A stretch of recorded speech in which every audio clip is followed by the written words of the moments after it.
Assalamualaikum warahmatullahi wabarakatuh. Salam sejahtera untuk kita semua. Semoga kalian selalu diberi kesehatan ya. Hari ini Mem Dita akan menjelaskan mengenai proposal penelitian. Apa saja yang ada di dalam proposal penelitian. Nah, di sini saya akan mengambil proposal PTK saya waktu saya kuliah. Ya, kita langsung. Apa saja yang ada di dalam proposal? Yang pertama adalah judul. Nah, dalam proposal penelitian yang saya tulis, saya menggunakan atau membuat judul yang berbunyi peningkatan keterampilan menyusun teks cerita pendek dengan metode latihan terbimbing menggunakan media video klip lagu pada siswa kelas 7 SMP Negeri 1 Dukuh Seti. Itu judul proposal penelitian yang pernah saya lakukan. Nah, sekarang latar belakang masalah. Apa sih yang harus ada di latar belakang masalah? Nah, kalau saya mengambil judul seperti ini, berarti latar belakang masalahnya apa? Yang pertama, berbahasa itu mempunyai 4 keterampilan, yaitu ada membaca, menulis, menyimak, dan berbicara. Pada kurikulum 2013, ya, semua aspek itu harus terintegrasi, harus saling berkaitan. Di kelas 7 SMP, ada materi mengenai menyusun teks cerita pendek. Berawal dari permasalahan, anak itu susah kalau disuruh menyusun teks cerita pendek. Begitupun dengan kalian kemarin. Kalian juga ada beberapa anak yang kesulitan untuk menyusun teks cerita pendek. Nah, dari permasalahan tersebut, saya ingin mencari solusinya. Saya mengambil metode latihan terbimbing. Kalau tatap muka ini bisa diterapkan ya, kita bisa menggunakan metode latihan terbimbing. Jadi anak menyusun teks cerita pendek itu bisa dibimbing oleh guru langsung di kelas. Dengan menggunakan apa? Media video klip lagu. Nah, anak itu bisa terinspirasi jika dia melihat alur cerita yang ada di video klip lagu. Misalnya, saya menggunakan video klip lagu Ayah dari Seventeen. Itu kan ada alur ceritanya. Atau saya menggunakan video klipnya Hanin ya. Hanin yang berjudul Pupus itu juga ada alur ceritanya. Kalian boleh lihat atau searching di YouTube bagaimana bentuk video klipnya. Nah, dari video klip tersebut nanti anak akan dapat merangsang pikiran anak untuk dapat menulis cerita. Nah, berangkat dari permasalahan tersebut, saya harapkan anak itu bisa menyusun teks cerita pendek dengan baik. Nah, itu latar belakang masalah mengapa saya mengambil judul proposal seperti itu. Nah, selanjutnya setelah latar belakang masalah, ada rumusan masalah. Rumusan masalah itu apa yang akan kita bahas di dalam pembahasan nanti. Oke, selanjutnya adalah rumusan masalah. Apa saja yang ada di dalam rumusan masalah? Nah, di sini saya mengambil 4 rumusan masalah. Yang pertama, bagaimana proses pelaksanaan pembelajaran menyusun teks cerita pendek menggunakan metode latihan terbimbing melalui media video klip lagu pada siswa kelas 7E SMP Negeri 1 Dukuh Seti. Yang kedua, bagaimana perubahan pola perilaku religius dan sosial siswa selama mengikuti pembelajaran menyusun teks cerita pendek menggunakan metode latihan terbimbing dan media video klip lagu. Yang ketiga, bagaimana peningkatan kemampuan menyusun teks cerita pendek setelah mengikuti pembelajaran menggunakan metode latihan terbimbing. Ya, setelah mengikuti pembelajaran, bagaimana peningkatan kemampuan anak untuk menulis teks cerita pendek. Yang keempat, bagaimana peningkatan keterampilan menyusun teks cerita pendek setelah mengikuti pembelajaran. Keterampilannya bagaimana? Nah, setelah rumusan masalah itu kita turunkan menjadi tujuan penelitian. Ya, yang pertama, Mendeskripsikan proses pelaksanaan pembelajaran menyusun teks cerita pendek menggunakan latihan terbimbing melalui media video klip lagu pada siswa kelas 7E SMP Negeri 1 Duku Seti. Tujuannya apa sih membuat proposal seperti ini? Nah, itu yang ada di tujuan penelitian. Nah, selanjutnya, manfaat penelitian. Manfaatnya ini bagi guru itu untuk apa, bagi siswa itu bagaimana, bagi sekolah itu untuk apa. Coba kita jabarkan ya. Penelitian ini bagi guru, ya. Melalui penelitian ini dapat memberikan alternatif pemilihan metode dan media pembelajaran dalam meningkatkan keterampilan siswa dalam menyusun teks cerita pendek. Itu manfaatnya bagi guru.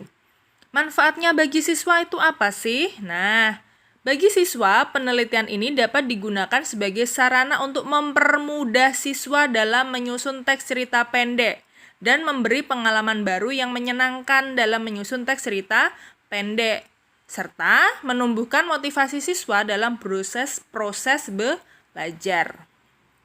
Nah, kalau bagi sekolah apa? Penelitian ini dapat memberikan sumbangan yang baik berupa perbaikan kegiatan pembelajaran yang diharapkan dapat mengoptimalkan hasil belajar siswa pada khususnya dan meningkatkan kualitas sekolah pada umumnya. Nah, kalau pembelajaran tatap muka, biasanya Memdita itu saat kelas 11 semester 2 membuat cerita pendek, Mem akan memutarkan film pendek atau kalau tidak video klip lagu untuk merangsang alur cerita yang akan kalian buat. Biasanya saya berikan tema ya. Tetapi karena ini pandemi, kalian harus belajar di rumah, jadi tema saya bebaskan, cerita pun saya bebaskan asal tidak mengandung sara dan pornografi seperti yang kalian lakukan kemarin bagi yang sudah mengerjakan. Nah, selanjutnya tinjauan pustaka atau kajian teori. Nah, di sini tadi saya memberikan garis besar judulnya ya. Judulnya itu ada keterampilan menulis cerita pendek menggunakan metode latihan terbimbing melalui video klip lagu.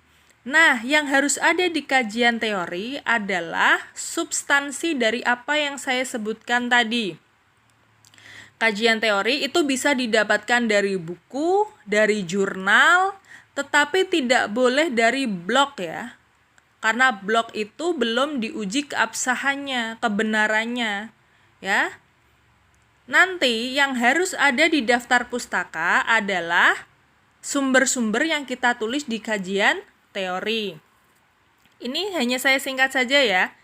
Kalau saya berikan semuanya nanti bisa sampai hampir 60 halaman ya, terlalu lama.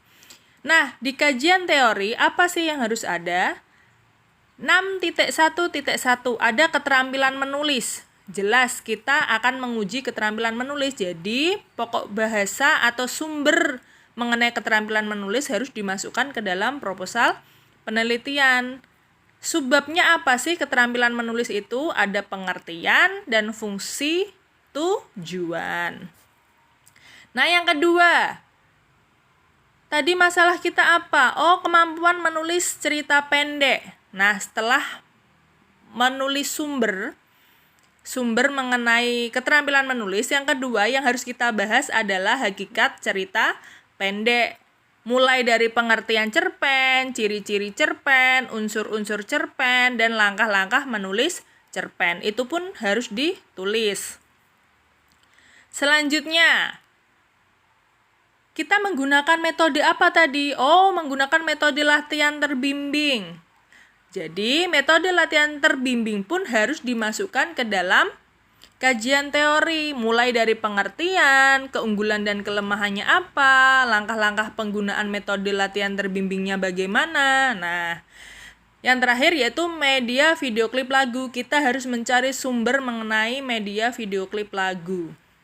Itu bisa didapatkan dari jurnal internasional, jurnal nasional maupun dari sumber buku, ya. Selanjutnya hipotesis. Hipotesis itu adalah apa hipotesis?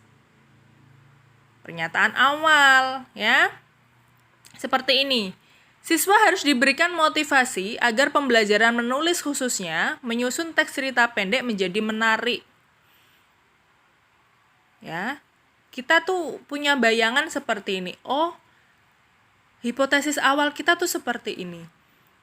Kalau anak saya suruh menulis cerita pendek, saya berikan rangsangan berupa media video klip lagu, tapi dia saat menulis di kelas saya bimbing. Nah, itu akan menghasilkan apa? Isi cerpen yang menarik, yang sesuai alur cerita. Karena dibimbing oleh guru secara langsung tatap muka di kelas dan diberi rangsangan, bisa melalui video klip lagu, bisa melalui film pendek. Kalau di proposal penelitian ini saya menggunakan media video klip lagu. Nah, selanjutnya metode penelitian. Di dalam metode penelitian, ini di masing-masing penelitian itu bisa dibolak-balik ya tempatnya, tidak harus sama dengan kerangka yang saya berikan kemarin, tapi substansinya sama.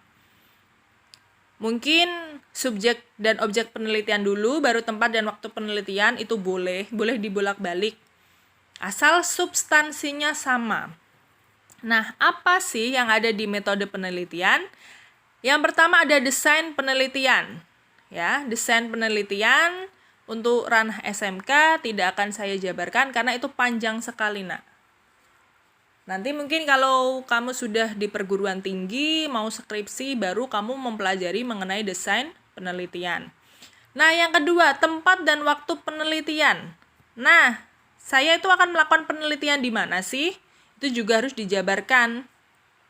Penelitian akan dilaksanakan di SMP Negeri 1 Dukusti yang berlokasi di Desa Alasdawa, Kecamatan Dukusti, Kabupaten Pati, Provinsi Jawa Tengah. Waktu penelitian saya kapan? Nah, penelitian saya dilakukan tanggal 11 sampai 15 Januari 2016. Misalnya dulu seperti itu. Sekarang, subjek dan objek penelitian.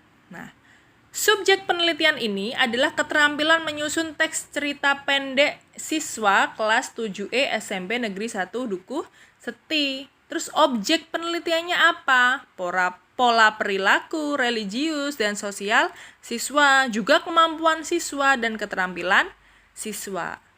Kalau subjek itu adalah orangnya, kalau objek itu apa yang ingin kita teliti atau apa yang ingin kita ungkapkan. Selanjutnya, instrumen penelitian.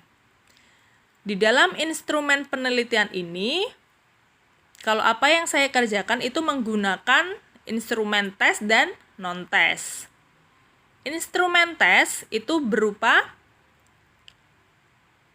soal ya biasanya. Nah, suatu instrumen itu butuh data. Bagaimana caranya untuk mengumpulkan data? Nah, kalau tes tertulis itu biasanya mengumpulkan datanya bisa melalui soal. Kalian diberi soal, disuruh mengerjakan.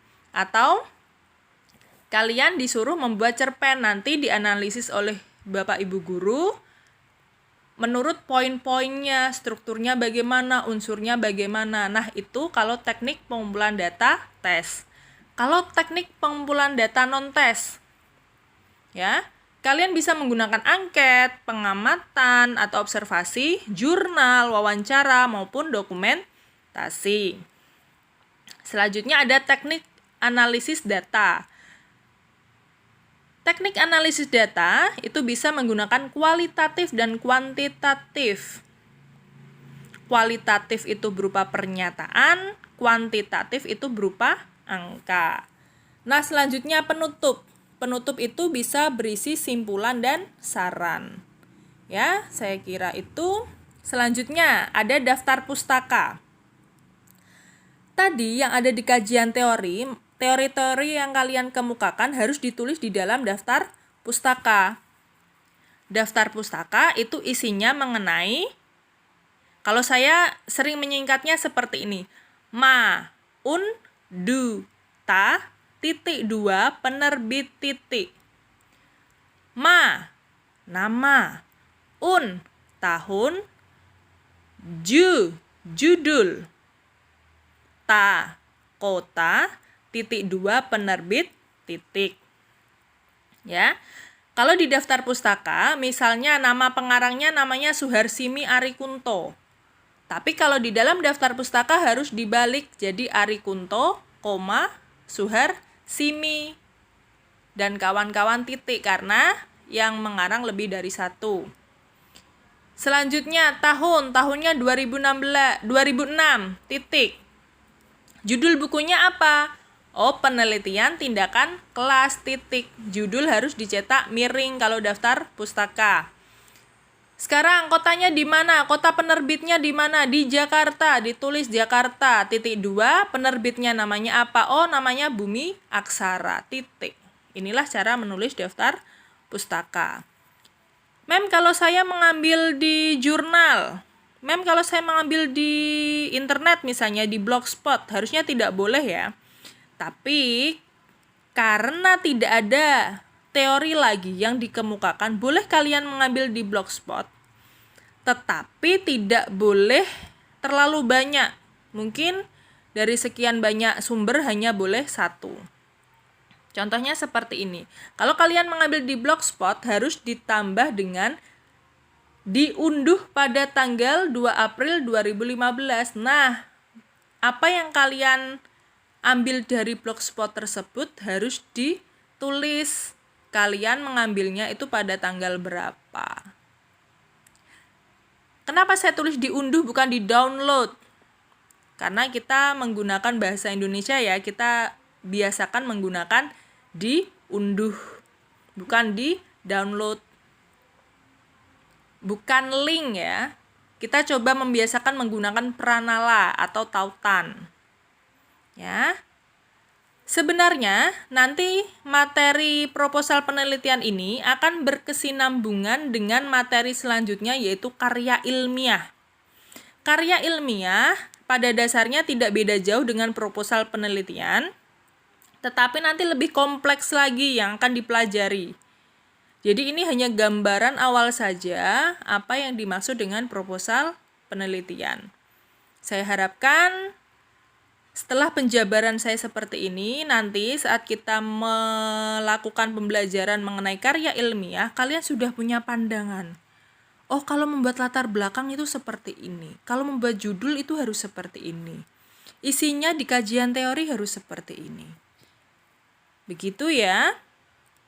Walaupun saya menjelaskannya, mungkin banyak kalian yang belum paham karena memang materi proposal penelitian dengan karya ilmiah itu materi yang sangat sulit. Ya. Tapi saya harapkan ada sedikit gambaran kalian untuk bisa mengerti mengenai proposal penelitian maupun nanti karya ilmiah yang akan kita bahas pada pertemuan selanjutnya. Sekian penjelasan dari saya. Jika ada tutur kata yang kurang berkenan, saya mohon maaf. Assalamualaikum warahmatullahi wabarakatuh. Tetap semangat, tetap berproses, dan tetap berprogres. Jadilah anak yang hebat dan kreatif.